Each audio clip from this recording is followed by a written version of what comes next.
প্রিয় সুধীবৃন্দ, আজকে একটু ভিন্ন বিষয় নিয়ে আমি কথা বলতে চাচ্ছিলাম।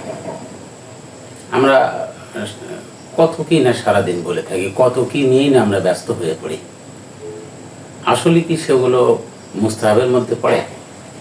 আমি বিষয়গুলো উল্লেখ করব না, কিন্তু এইগুলি আসলে বিশ্বজুড়েই ঘটে যাচ্ছে।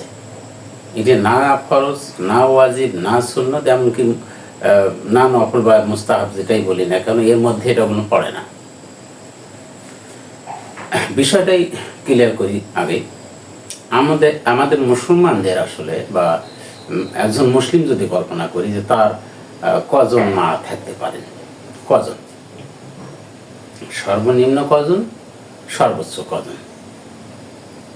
এটা একটা এমন কোনো কঠিন প্রশ্ন নয়, তবে আমরা হয়তো অনেকেই এটা হিসাব করে দেখি না, সেই জন্যই আমরা এটা বলে থাকি। প্রথমেই ধরে নিই যে একজন মুসলমানের একজন মাত্র মা আছেন, অর্থাৎ তার গর্ভধারিণী মা আছেন, তার আর কোনো বিমাতা নেই। তাহলে তার কজন মা দাঁড়াবে? আমি সর্বনিম্ন ধরছি, কিন্তু এক, উম্মাহাতুল মুমিনিন যাদেরকে আমরা বলে থাকি। তাহলে 11 আর 1 12। আর যেহেতু ইব্রাহিম আলাইহিস সালামকে আমরা তার পিতা বলে থাকি, তার দুজন স্ত্রী ছিলেন, বিবি সারা এবং বিবি হাজারা আমরা বলে থাকি। তাহলে দুজন, তাই এদিকে কতজন দাঁড়ালো? 12 আর 2 14 জন। এটি আমাদের সর্বনিম্ন পর্যায়ে বোঝায়। একটু যদি বেড়ে যায় এই হিসাবটা, তাহলে একজন মুসলিমের ধীরে ধীরে এই পরিমাণটা বাড়তে থাকবে। যদি তার বিমাতা থাকে, তারপরে এদিকে যদি রাসূল সাল্লাল্লাহু আলাইহি সাল্লামের দুজন দাসী ছিলেন, তাদেরকে যদি হিসাবে নেওয়া হয়, তাহলে দেখা যায় যে এদিকে আমরা সর্বোচ্চটা ধরি 4 জন ধরি। যেহেতু একজন মুসলমানের 4 জন স্ত্রী রাখার বিধান রয়েছে, তাহলে 4 জন, আর ওদিকে আসতেছে 13 জন, 4 আর 13 17 জন, এবং ইব্রাহিম আলাইহিস সালামের দিক থেকে 2 জন, 17 আর 2 19 জন। এটি আমাদের সর্বোচ্চ সংখ্যাটা দাঁড়ায়। মাঝখানে আরও আছে, যেমন এখানে কম বেশির ব্যাপার আছে, আবার কোনো কোনো আলেম 2 জন দাসীকে স্ত্রী হিসেবে নেন না, এগুলোর কথা আছে। আমরা যাই বলি না কেন, এই 14 এবং 19-এর মাঝখানে এই হিসাবটা পড়ে যাবে। এটা আপনারা সহজভাবেই হিসাবটা করে নিতে পারেন। আমার আরও কথা আছে, আমরা সে কথাগুলোতে যাই। যে আমাদের বলা আছে, জান্নাতু তাহতা আকদামিল উম্মাহাতি, একদামিল উম্মাহাতি, মায়ের পায়ের নিচে ছেলের বেহেশত। এই কথাটি আপনারা যতগুলো অনুষ্ঠান দেখেছেন, না কোনো অনুষ্ঠানে, অর্থাৎ ইসলামী অনুষ্ঠানগুলোতে আপনারা এই কথাগুলি পেয়েছেন। এটা এমন কোনো কঠিন কথা নয়। সবাই আমরা ঠিকভাবে নামাজ রোজা করি আর না করি, এই ঘটনাটি আমরা জানি। কিন্তু কেন একজন মায়ের ক্ষেত্রে এতটা বলা হচ্ছে কেন? আসুন আমরা কথাগুলো যাই। অন্য একটি প্রসঙ্গ এখানে এসে যাচ্ছে, আনার ইচ্ছা আছে আমার। সেটি হলো যে কিয়ামতের দিনে বলা আছে, দুগ্ধদানকারী মা তিনি তার সন্তানকে ছেড়ে পালাবেন। কি ভয়ঙ্কর কথা! অন্য মার কথা বলা হয়নি, বলা হয়েছে দুগ্ধদানকারী।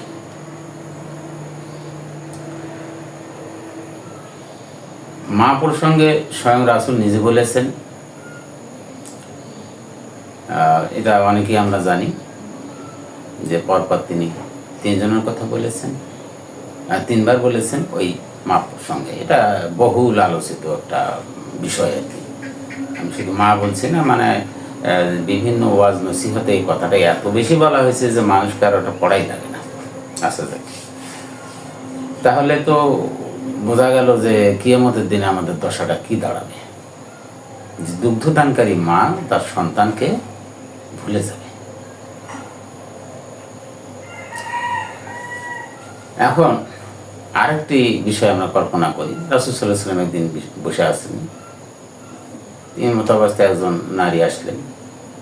রাসূল তার পাগড়ি বিছিয়ে দিয়ে তাকে বসতে দিলেন। চলে যাওয়ার পর সবাই জিজ্ঞেস করলেন, ইনি কে?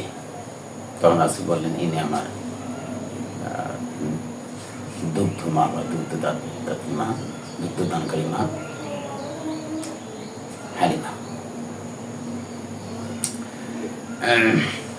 তাহলে মাথার পাগড়ি বিছাইয়া তিনি এই কাজটা করলেন, দিলেন, মাকে সম্মান দিলেন।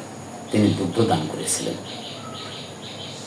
এই মায়ের ক্ষেত্রে এই কথাগুলি আমি আনলাম আরও একটি জায়গায় আমার যাওয়ার বেশি জন্য। রাসূল সাল্লাল্লাহু আলাইহি সাল্লামকে যখন ঊর্ধ্বাকাশে নিয়ে যাওয়া হয়, অর্থাৎ মিরাজের কথা বলছি, তখন কিন্তু তাকে 2টি পেয়ালা দান করা হয় এবং বাছাই করতে বলা হয় যে আপনি কোনটা খাবেন। তখন তিনি বলেছিলেন, তিনি খেয়েছিলেন যে তিনি এই পেয়ালাটা খাবেন, যেটা দুগ্ধ, অর্থাৎ দুধ যেটা। তাহলে রাসূল সাল্লাল্লাহু আলাইহি সাল্লাম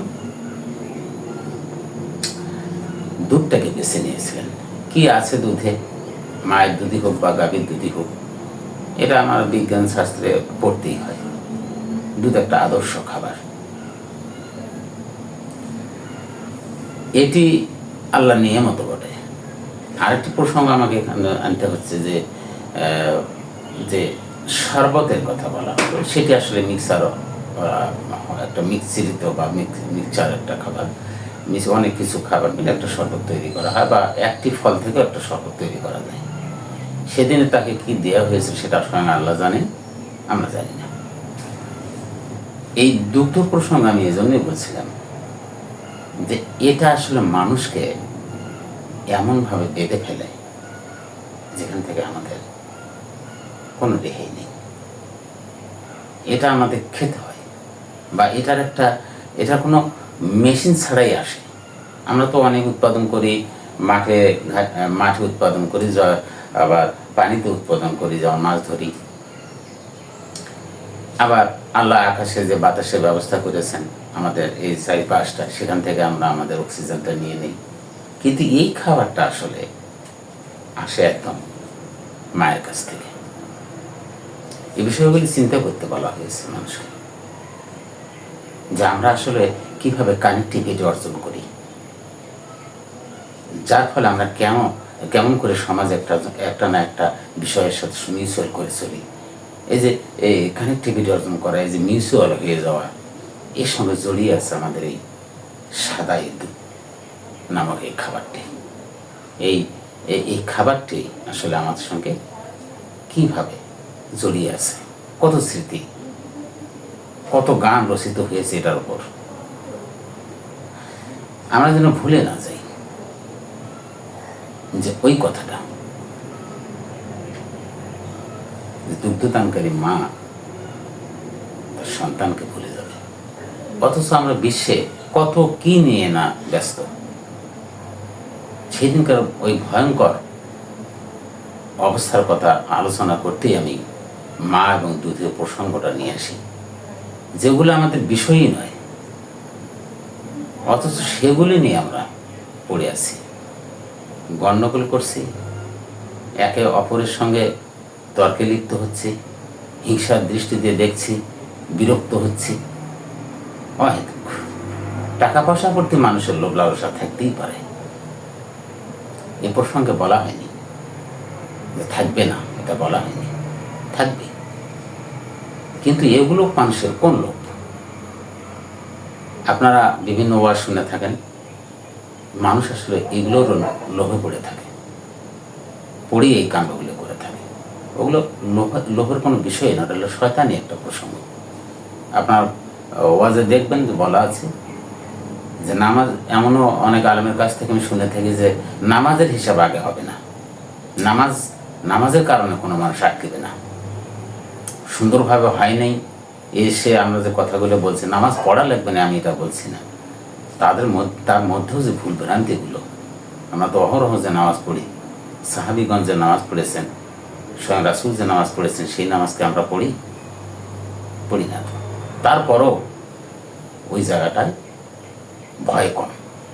এটা আলেমগণের মতামত অনুসারে আমি বললাম। আপনারা ইউটিউবে দেখেন, ফেসবুকে দেখেন, বা প্রিন্ট মিডিয়াগুলোতে দেখেন, এই কথাগুলো বলা আছে। কেন আমরা ভয়ঙ্কর যে বিষয়গুলো নিয়ে আমরা সর্বদা আলোচনা করছি, যেটা আমার প্রসঙ্গই নয়, সেই জিহ্বাটার কথা বলা হচ্ছে। এই জিহ্বাটা দিয়ে আমরা কি না করতেছি। জিহ্বার কারণে মানুষ বেশি দোজখে যাবে, আর এই জিহ্বা দিয়ে মানুষ দুধ পান করে। কি করার কথা ছিল আর আমরা কি করছি। আমি সবার কাছে এই বিষয়টা নিয়ে একটু সেই ভাবার জন্য একটু ভিডিওটি আপলোড করছি। আমি অনুরোধ রাখছি যে আমরা আসলে জিব্বাটাকে পবিত্র রাখবো। আমরা তা পাচ্ছি না কেন?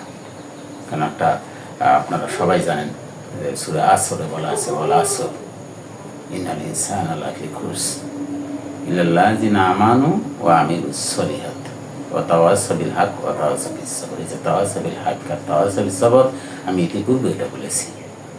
আমরা যেন কখনোই ভয়ঙ্কর এই গুণাগুলো না করি, যেগুলো ব্যস্ততার বিষয়ই না। এই যে এখন আমরা যেভাবে বলে থাকি এটা ফরজ, এটা সুন্নত, এটা নফল, এটা ওয়াজিব, ফরজ ওয়াজিব সুন্নত নফল, এরকম আমরা বলে থাকি, বা মুস্তাহাব। ওরা তো মুস্তাহাবের পর্যায়ে পড়ে না, আমরা সেগুলো নেই।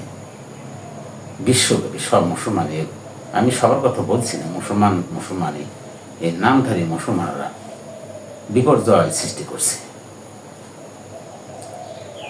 আল্লাহ এই মানব রচিত বিপর্যয় মেনে নেবেন না। একসময় আমাদের উপরে কিয়ামত এসে যাবে।